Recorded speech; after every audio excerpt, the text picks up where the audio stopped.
रामगड गावातच आहे. पूर्णपणे नष्ट झालेला झाड असा.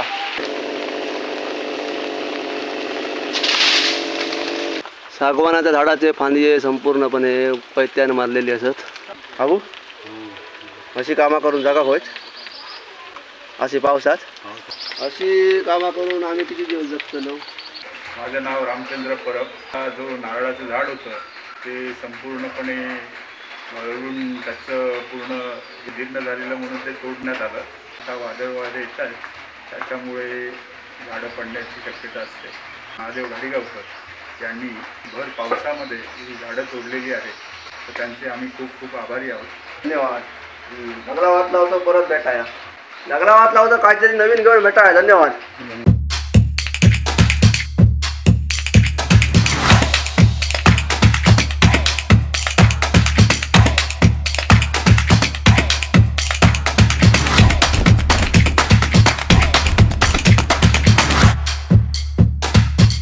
रामगड गावातच आहे, तालुका मालवण, जिल्हा सिंधुदुर्ग. नारळाचा झाड असा.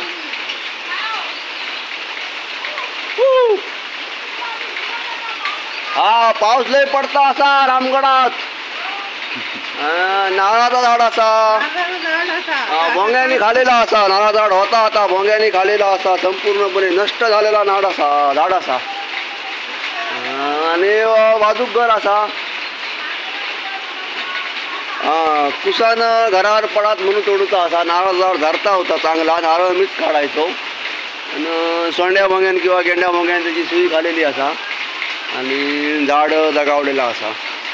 तोडूचा असा.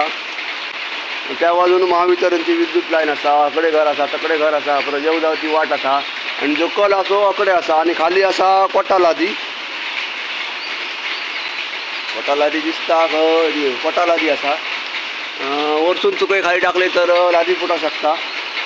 लादी फुटली तर पैसे देऊ काय आमका लादी होते. त्यामुळे तुकडे करून हय टाकूचे असत. हय जमीन असा. एवढ्या भागात 3 झाडं असत नारळाची. तर एक झाड नष्ट झालं, 2 झाडं असत. अरे असत काय रे. अरे होते ते काढलं आहे मी मागे. ह्या झाडाक तोडूचा असा. आणि तिकडे एक सागवानाचं झाड असा. त्याचे फांदी कट करू शकतो. ते वर गेले असत भरपूर. सागवानाच्या झाडावर चढाक जमार असा काय वाटत नाही. भरपूर पाऊस पडता आणि झाड बुळबुळीत झालेला असा. त्यामुळं काय सागवानाचे डळे मारून गावते असं वाटत नाही. तरी पण बघूया, पाऊस थोडंफार कमी झालं तर स्वतःची सुरक्षा घेऊन काम करूचा असा. आणि आपल्याबरोबर आज आबू वाटले आहेत. एक झाड असा, ता एक झाड असा जिवंत. ह्या झाड मेलेला असा. भंग्याने सुई खालेली असा. इकडे घर असा. कल थोडंफार अकडेच असा आणि खाली कोटाला बी असा. तुकडे करून करून हय टाकूची असत आमका. सावळा आधी मारूक होई असत. आणि तिकडे एक सागवानाचं झाड असा. बघूया दिसता काय. त्यासून तलाचा काम म्हणजे भारी असा. आता सागवानाचं झाड असा. फांदये बरेचसे मोठे गेलेले असत. ते कट करूचे होते पण आता काय शक्य होईल असं वाटत नाही. पाऊस भरपूर असा. पण त्याचं काय एवढं धोको नाही. या नारळाचं झाड आमका तोडूचा असा.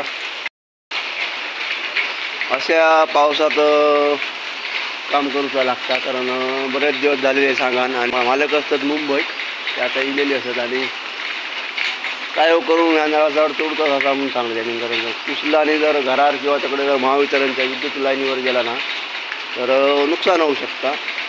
आणि खबरदारी सावधगिरी म्हणून आमका या नारळाचं झाड तोडूचा असा. बघूया आपला काम कसा होता आता. तर आजचा व्हिडिओ शेवटपर्यंत बघा आणि आशीर्वाद चांगलं द्यावा. धन्यवाद.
नारळाचा झाड तोडलं संपूर्णपणे कुजलेला, म्हणजे भोंग्याने सुई खालेली होती आणि ह्या घरावर होता. इकडे पत्र घातलेलं असा, पत्र मीच घालूक सांगलेले कारण नारळ आणि सावळा पाडायची.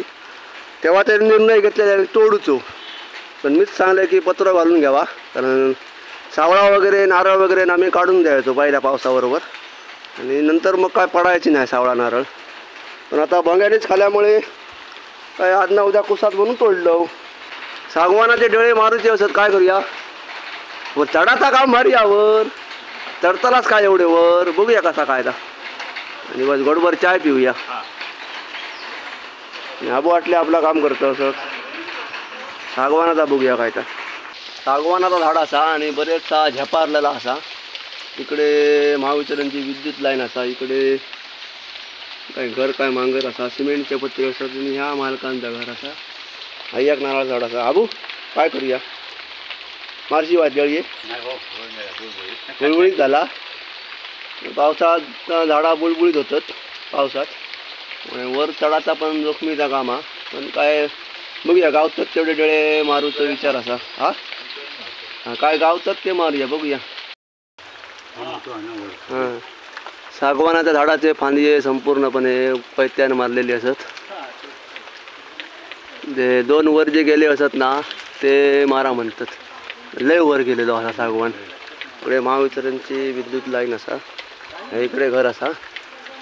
बारीक करूक होय, 2-3 तुकडे बारीक करूक होय, पण पाऊस असा आणि पावसात मशीन भिजण्याची शक्यता असा.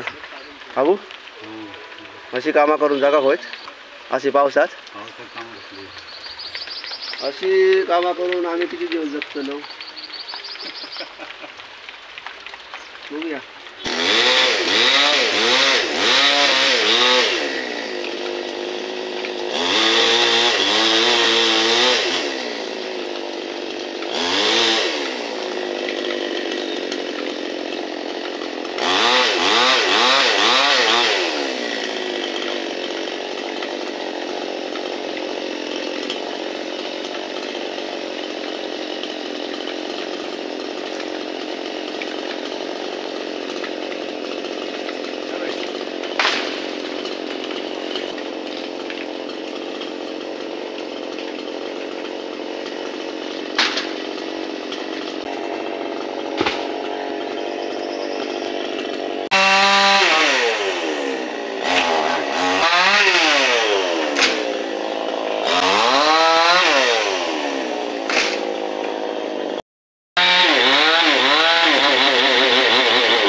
सागवानाच्या झाडाचे फांदे जे होते ना ते वरसून संपूर्णपणे कट केलं आणि जवळजवळ 10 फूट अधिक ठेवलेलं असा जिवंत झाड. मूळ त्या जाग्यावर असा भरपूर उंच गेलेला असा. तिकडे महावितरणची विद्युत लाईन असा, इकडे सिमेंट पत्रे असतात आणि इकडे घर असा. तसा सागवानचे डळे पेचत नाही सहसा ना. माडी काय म्हणणार तुमचा? पेतना असते डेळे? पेतना असते डेळे? नाही तसे डेळे पेतणार नाही, पण वाऱ्याचं स्वभाव असल्याने पेतलो. हा वारो भरपूर आहे ना आता. सो तुका बा रुमनी भैया हो बा रुमने केलो असा तोंड दाखवू नको म्हणता माझा. ये पटकन बा रुमनी कधी तर माप दाखव ये. शेतकरीच हा आता शेतकऱ्यांका गरज असा आणि सागवानाच्या झाडाची रुमनी नांगर चांगलं आहे आता आणि इतरही सामान चांगलं आहे आता. दरवाजा वगैरे करतात, बराचसा घरगुती सामान करतात, लाकडी खुर्ची दरवाजा फर्निचर वगैरे. आणि आताही सध्या सागवानाक किंमत हा सागवानाक किंमत असा. तर झाडं आम्ही ह्या कट केलं वरसून सागवानाचा भर पावसात. अशी कामं करून जगा होय. पावसात कामाची करून जागा नाही होता. मग एखादा यांका शब्द दिलेलो होतो मालकांका ना, महिनोभर आधी बुकिंग केलेली होती पाऊस पडाले काय तर नको पडाले. पण भरपूर आता कालपासून भरपूरच पाऊस हा. वादळ आणि पाऊस. तारीख बुकिंगच केलेली होती, नाही तर आता आमच्या अंगठ येणार असता. गाडी करता देऊ होतो आमका यांचो. बरोबर, मुंबईवरून आले. बरोबर मालक, गाडी करता देऊ होतो आमका. तर आता काम तर झालेलं असा. दक्षिणा घेऊया आणि आपले वाटेक लागा. माडीक आमचे येलेले असत. माडकांका जराशी गोडभर चाय देऊया, कारण तो एक तुकडं ओढूक लागले असत. गोडभर आपली चाय घेऊया आणि दक्षिणा घेऊन वाटेक लागाया. भिजाक झाला सगळा, थंड झाला जाम. कळसुली गावातो सायली परब असा हय शिका केलेलो असा. आतेकडे येलेलो असा. रामगड शाळेत असा. कितवीत गेलो? 10वीत. अरे वा. तर आजचो कॅमेरामॅन साहिल परब होतो. साहिल परबचे खूप खूप धन्यवाद. साहिल परबमुळे आजचा व्हिडिओ झालेलो असा. माझं नाव रामचंद्र परब, मी राहणार रामगड बाजारपेठ. आमचा जो नारळाचं झाड होतं ते संपूर्णपणे मळून त्याचं पूर्ण हे झालेलं होतं, म्हणून ते जीर्ण झालेलं म्हणून ते तोडण्यात आलं. आणि सागवानाचं बाजूला जे झाड होतं ते झाडाचं पूर्ण फांद्या वगैरे छाटून ते एक मोकळं करण्यात आलं, कारण आता वादळ येत आहे त्याच्यामुळे झाडं पडण्याची शक्यता असते. तरी महादेव घाडीगावकर यांनी वेळेत वेळ काढून आणि भर पावसामध्ये ही झाडं तोडलेली आहेत, तर त्यांचे आम्ही खूप खूप आभारी आहोत. कारण त्यांनी सांगितलेल्या वेळेमध्ये येऊन ते तोडून दिलं, यासाठी आम्ही खूप खूप आभारी आहोत त्यांचे. धन्यवाद. नगरा वाचला होता परत भेटाया. हा, नगरा वाचला होता काहीतरी नवीन घेऊन भेटाया. धन्यवाद.